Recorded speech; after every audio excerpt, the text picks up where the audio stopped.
Future సిటీలో land కొనాలని ఆలోచిస్తున్నారా? అయితే వెంటనే మాకు కాల్ చేసి పూర్తి వివరాలు తెలుసుకోండి.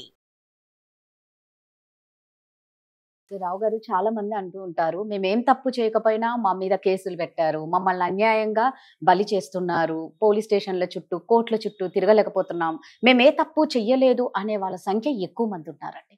సో ఇలా ఏ తప్పు చెయ్యని వాళ్ళ మీద ఎఫ్ఐఆర్ కానీ చార్జ్ షీట్ కానీ వేస్తే ఎలా రద్దు చేసుకోవాలి అంటారు? This is very good topic madam. అసలు చాలా మంది వరి అవుతుంటారు. ఫాల్స్ క్రిమినల్ కేసెస్ అనేటి చాలా సెక్షన్స్ ఉన్నాయి. మనకు చీటింగ్ కేసు కానివ్వండి, డౌరీ హరాస్మెంట్ కేసు కానివ్వండి, ఎనీ క్రిమినల్ కేసులో ఫాల్స్గా మనుషులను ఇరికించడం అనేది చాలా సహజము, చాలా కామన్ అయిపోయింది. ఇప్పుడు హైయెస్ట్గా నడిచే కేసులలో ఇప్పుడు డౌరీ హరాస్మెంట్ కేసు తీసుకుందాం అనుకోండి. ఆ డౌరీ హరాస్మెంట్ కేసులో మెయిన్ అక్యూజ్డ్ పర్సన్ వచ్చేసి హస్బెండ్ అయితే, అత్తమామలు ఎక్కడో యుఎస్లోనో బెంగళూరులోనో ఉంటారు, అక్కా బావలు ఎక్కడో యుఎస్లో యూకేలో ఉంటారు. సో ఇక్కడ వైఫ్ ఏం చేస్తుంది, అందరినీ ఎఫ్ఐఆర్లో లాగేస్తుంది. పోలీసులను కూడా చెప్తుంది వీళ్ళందరికీ పెట్టాలని చెప్పేసి. సో పోలీసులు ఏం చేస్తారు, అది అసలు యాక్చువల్గా వాళ్ళకి రైట్స్ ఉన్నాయి, వాళ్ళు తీసేయవచ్చు. బట్ ఈవిడ ఇన్సిస్ట్ చేస్తుంది కాబట్టి ఇంకా తీసేస్తే వాళ్ళకి ఏమన్నా వాళ్ళ మీద కంప్లైంట్ చేస్తారేమో అని చెప్పి వాళ్ళందరినీ పెట్టేస్తారు. వాళ్ళందరినీ పెట్టేసినప్పుడు everybody they will be suffering. అసలు వాళ్ళకి సంబంధం లేని వాళ్ళకు ఈ పోలీస్ వాళ్ళని మీరు రండి, మీరు కేసులో ఉన్నారు, ఇది పెద్ద మెంటల్ హరాస్మెంట్ ఇది. ఓకే, సో మనకు సుప్రీంకోర్టు డైరెక్షన్స్ ఆల్రెడీ ఉన్నాయి. ఎవరైతే దీని లోపల ఇన్వాల్వ్ లేరో, ఎస్పెషల్లీ డౌరీ హరాస్మెంట్ కేసులో ఎవరైతే బయట ఉంటున్నారో వాళ్ళని ఇన్వాల్వ్ చేయకూడదని చెప్పేసి. అట్లాగే మిగతా క్రిమినల్ కేసులలో either cheating, any other criminal కేసెస్లలో కూడా without prima facie allegations that person should not be included in the FIR. Okay, పోనీయండి ఎఫ్ఐఆర్లో ఇంక్లూడ్ చేసేసారనుకోండి. ఎఫ్ఐఆర్లో ఇంక్లూడ్ చేసిన తర్వాత the procedure is that the police need to investigate properly, thoroughly. ఇప్పుడు for example ఒక దొంగతనం జరిగింది అని అంటే దాని లోపల ఎవడో ఒక్కడే ఉంటాడు, కానీ వాళ్ళ ఇంటోళ్ళను ఎవరెవరో ఇరికిచ్చేసారనుకోండి. So the police need to go to that particular place, అక్కడ పంచాయత్ జరిపి ఆ పక్కన ఉన్న వాళ్ళకు వీళ్ళకి ఎంతమందికి అడిగాము అనేది రాయాలి. సో ఇది ఇన్వెస్టిగేషన్. వాళ్ళకు విట్నెస్లు ఎవరు చూశారు, విట్నెస్ స్టేట్మెంట్స్ తీసుకోవడము జరుగుతుంది పోలీస్ వాళ్ళు. సో ఇట్లాంటి సిచ్యువేషన్స్లలో కూడా పోలీస్ వాళ్ళు చాలాసార్లు ఏంటిదనంటే ఇన్వెస్టిగేషన్ ప్రాపర్గా జరపరు. ఎవిడెన్సెస్ అయినా ఏమైనా కలెక్ట్ చేస్తున్నారా అంటే ఎవిడెన్స్ కూడా ప్రాపర్గా కలెక్ట్ చేయరు. అదే మనకు బిఎన్ఎస్ఎస్ కొత్త చట్టాలు తెచ్చింది ఏంటిదంటే వితౌట్ ఎవిడెన్స్ మీరు ఎఫ్ఐఆర్ ఎట్లా ఫైల్ చేస్తున్నారు, ఛార్జ్షీట్ ఎట్లా ఫైల్ చేస్తున్నారు. ఇప్పటికీ మనకు పాత ప్రొసీజరే నడుస్తుంది, but that need to be change. ఇప్పుడు ఒక ఎఫ్ఐఆర్ ఫైల్ చేసిన తర్వాత that is the first information report file చేశారు అనుకుందాం, అందరిపైన ఫైల్ చేశారు. But after the proper investigation the police should remove all the names which who are not relevant to this case. 7 మంది పేర్లు పెట్టారు మేడం.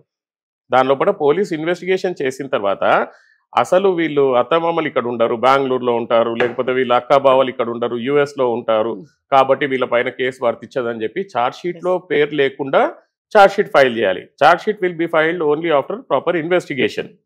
సో ఛార్జ్ షీట్లో కూడా పెట్టేస్తున్నారు. ఓకే, సో ఇట్లాంటి ఫాల్స్ కేసెస్లలో ఎప్పుడైతే మనకు ప్రైమా ఫ్యాసీ, ఇప్పుడు ఈ హైకోర్టు అనేది పాతగా 482 సిఆర్పిసి కింద ఇన్హెరిటెంట్ పవర్స్ ఉండేటి. ఇప్పుడు మనకు బిఎన్ఎస్ఎస్ ప్రకారంగా 528 సెక్షన్ ప్రకారంగా మనకు హైకోర్టుకి ఇన్హెరిటెన్స్ పవర్స్ ఉంటాయి for quashing the FIR or charge sheet.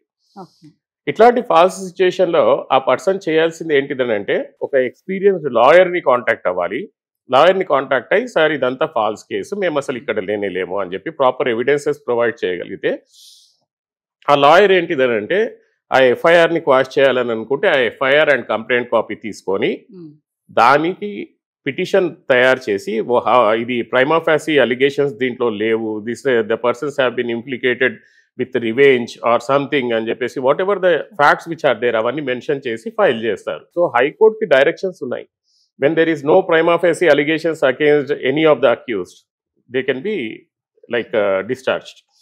Okay, అంటే అతని పైన క్వాషింగ్ అయిపోతుంది అనమాట.